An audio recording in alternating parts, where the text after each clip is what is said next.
Chaque jour, Charles et Carole vous présentent la leçon de l'école du sabbat.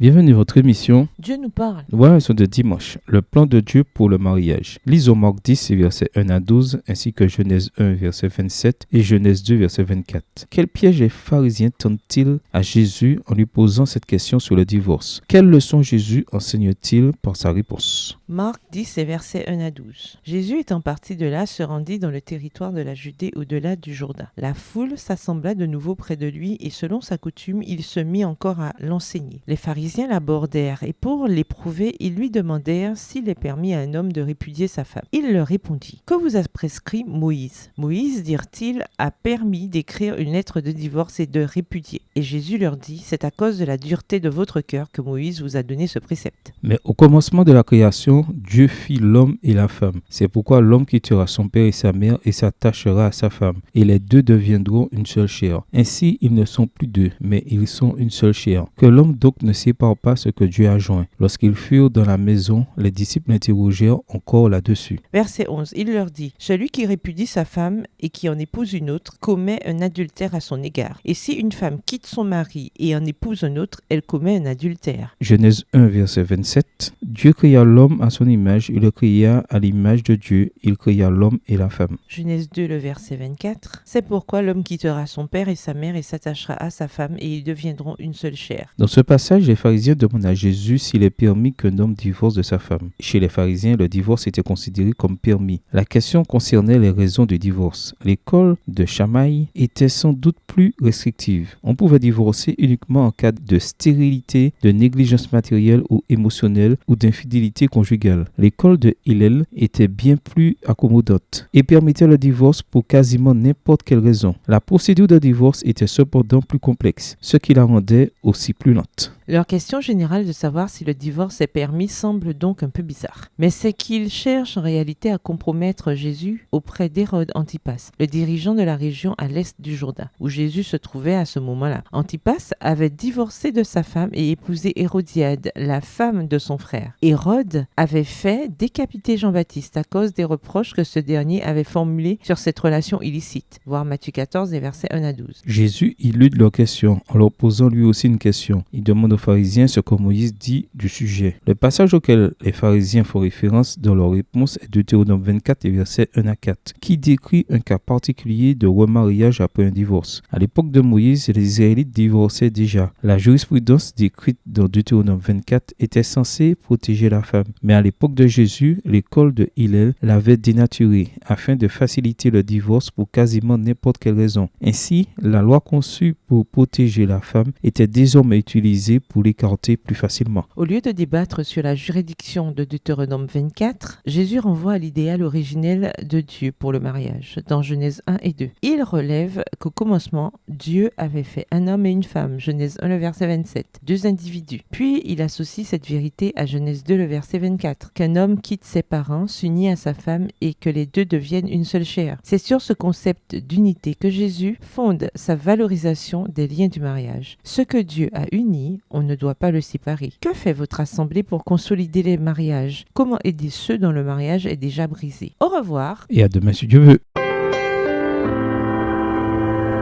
Dieu nous parle. Chaque jour, Charles et Carole vous présentent la leçon de l'école du sabbat.